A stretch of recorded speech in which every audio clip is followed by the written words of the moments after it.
एक तो शिक्षा और रोजगार के बारे में एक बुनियादी बदलाव की लड़ाई शुरू हुई। चूंकि पेपर लीक तो सिर्फ एक टिप ऑफ द आइसबर्ग है ना। जी हाँ। पेपर लीक के पीछे पूरा ब्रोकन एग्जामिनेशन सिस्टम है, चाहे वो एडमिशन्स का हो, चाहे वो रिक्रूटमेंट का हो, और उसके पीछे टूटा हुआ एजुकेशन सिस्टम है, एम्प्लॉयमेंट सिस्टम है। तो मैं समझता हूँ एक इस तमाम युवा जो कि इस संघर्ष में शामिल हुए, जी हाँ। उनको मिलकर एजुकेशन सिस्टम और एम्प्लॉयमेंट इसके बारे में एक बुनियादी बदलाव की मुहिम चलानी चाहिए। और दूसरा, एक डेमोक्रेटिक अकाउंटेबिलिटी जो कि लोकतंत्र में होनी चाहिए, जो कि नहीं जी थी हाँ। लेकिन ज़बरदस्ती कर ली गई, उसका व्यवस्था करें कि किसी छोटे सच को मनवाने के लिए इतनी बड़ी लड़ाई लड़ने की ज़रूरत आगे से ना पड़े। आपका एक बयान बहुत वायरल हुआ था जिसमें हमने देखा कि मेन स्ट्रीम मीडिया में बहुत सारी डिबेट्स भी करी गई, जो आपने कहा था कि सड़कों पर लोगों को निकलना चाहिए, सड़कों से जो है बदलाव होगा। तो वो बयान क्या था और अब आप उसके ऊपर क्या कहना चाहेंगे? था नहीं, मैं आज भी कहता हूँ और आपके सामने दोहराता हूँ जी हाँ।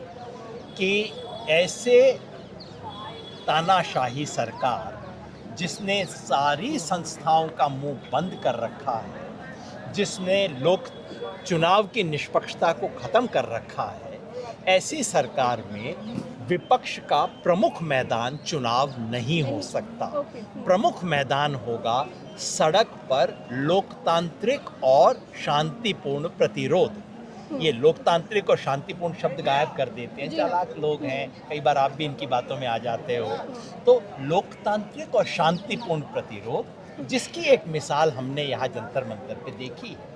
तो मेरा ये बिल्कुल मानना है, मैं फिर दोहराता हूँ कि इस अहंकारी और तानाशाही सरकार से यदि आपको कुछ भी करवाना है तो आज की तारीख में ना वो चुनाव से होगा, ना वो किसी ऑटोनोमस इंस्टीट्यूशन से होगा, और दुर्भाग्यवश शायद जुडिशरी से भी ना हो।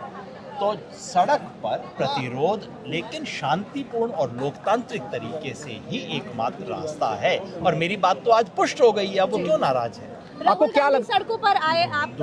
हमने देखा कि आप दोनों जगह गए, जंतर मंतर भी गए, कांग्रेस के प्रोटेस्ट में भी शामिल हुए, बच्चों के साथ ब्रुटैलिटी हुई। आपको क्या लग रहा है, राहुल गांधी को जंतर मंतर आना चाहिए था? एक धड़ ये कह रहा है कि विपक्ष को जुड़ना चाहिए इस आंदोलन के साथ, जंतर मंतर जाना चाहिए। एक धड़ा ये कह रहा है कि वो बच्चों का प्रोटेस्ट है, उसको वैसे ही रहने देना चाहिए। आपको क्या लगता है? मैंने सोचा वो सब बहसें तो खत्म हो गई। हाँ। देखिए, लोकतंत्र में मूवमेंट का एक रोल होता है, पार्टियों का दूसरा रोल होता है। जी हाँ। मूवमेंट का काम है मुद्दे को जमीन से सत्ता के संस्थाओं के दरवाजे तक ले जाना। पार्टियों का काम है संस्थाओं के दरवाजे को खोलना और मामले को आगे ले जाना।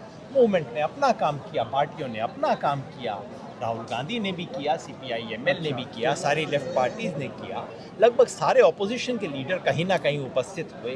कौन यहाँ हुआ, कौन यहाँ से 2 किलोमीटर दूर, ये क्या मुद्दा है? सब लोगों ने मिल के किया, बहुत अच्छा किया। अब जब धर्मेंद्र प्रधान का इस्तीफा हो गया है तो आज की हमारी जेनजी जनरेशन को क्या कहेंगे योगेंद्र यादव जी? मैं तो सलाम करूँगा जी।